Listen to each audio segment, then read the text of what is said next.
Do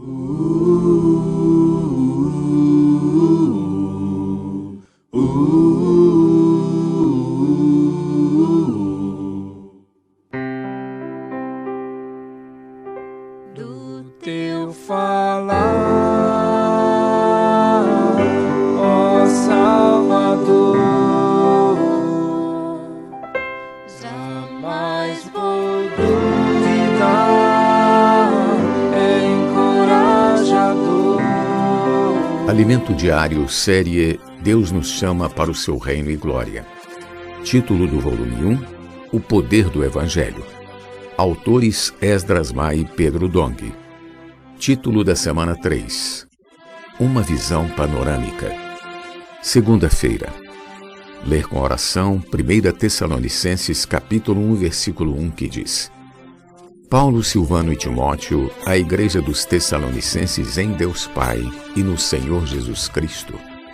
Graça e paz a vós outros. A importância da visão panorâmica. Nesta semana vamos sobrevoar a primeira epístola de Paulo aos Tessalonicenses para obter uma visão panorâmica das circunstâncias vivenciadas pelo apóstolo e seus companheiros. Veremos como a cultura e a religião da época foram um grande obstáculo ao avanço do Evangelho, gerando oposição tanto de judeus como de gregos. E foi justamente por haver tantos desafios que a conversão dos Tessalonicenses teve tanta repercussão. Deus pôde constituir em Tessalônica um organismo vivo, a igreja, em contraste com a idolatria reinante. Nos últimos 3 dias desta semana, iremos apresentar 14 itens que formarão um esboço completo dessa carta.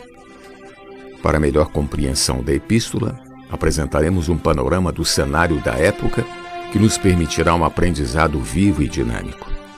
Pelo registro bíblico, vemos que Paulo e Silas partiram de Antioquia e viajaram pela Ásia, onde confirmaram as igrejas levantadas na região da Galácia e da Capadócia.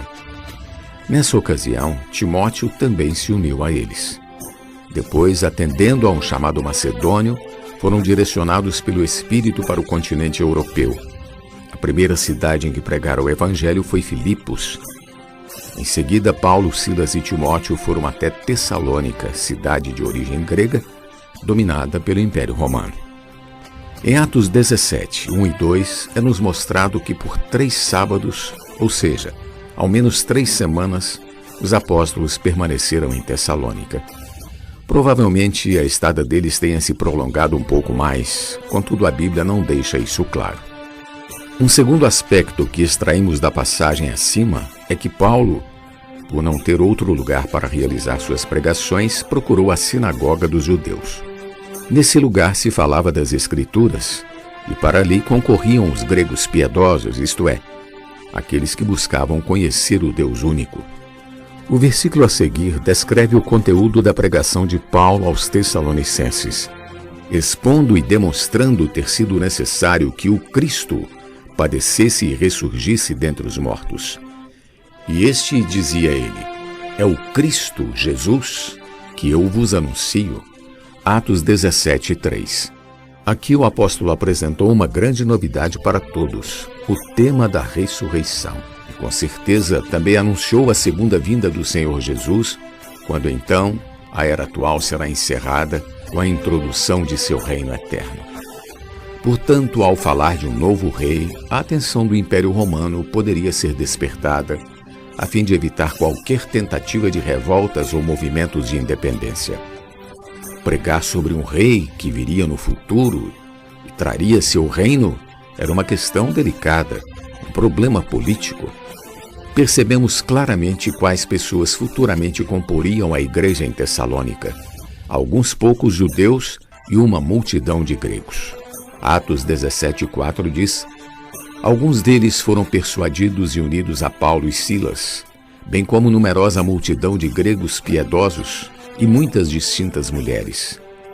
O Evangelho também havia alcançado muitas distintas mulheres, e esse é o primeiro relato bíblico desse fato ocorrido em Tessalônica. O segundo está relacionado ao que ocorreu em Bereia, onde mulheres gregas de alta posição igualmente se converteram a Jesus. O Evangelho então passava a alcançar pessoas de alto nível cultural e social. Nessa promissora igreja, dentre os judeus convertidos, estava Aristarco, que foi muito útil a Paulo como seu cooperador e companheiro de prisão. Tais pessoas salvas pela pregação do Evangelho possuíam recursos humanos e financeiros, um bom entendimento da palavra e eram influentes na sociedade. Havia uma grande expectativa por parte de Paulo e Silas com relação ao progresso dessa igreja. Lamentavelmente, Paulo e Silas tiveram de fugir de Tessalônica, o que lhes condoeu o coração, pois desejavam trabalhar mais ali e gerar uma igreja modelo. O pano de fundo dessa epístola é muito útil porque nos permite ter uma visão mais completa do ambiente em que viviam os tessalonicenses daquela época e de como a igreja foi levantada ali. Pergunta de hoje: quais são os benefícios dessa visão panorâmica? Jesus é o nosso Senhor. Do teu falar, ó Salvador, jamais vou duvidar, é encorajador, fiel me faz andar, faz tua glória eu ver, o mal vem derrotar. Fiel me faz andar, faz tua glória eu ver, o mal vem derrotar.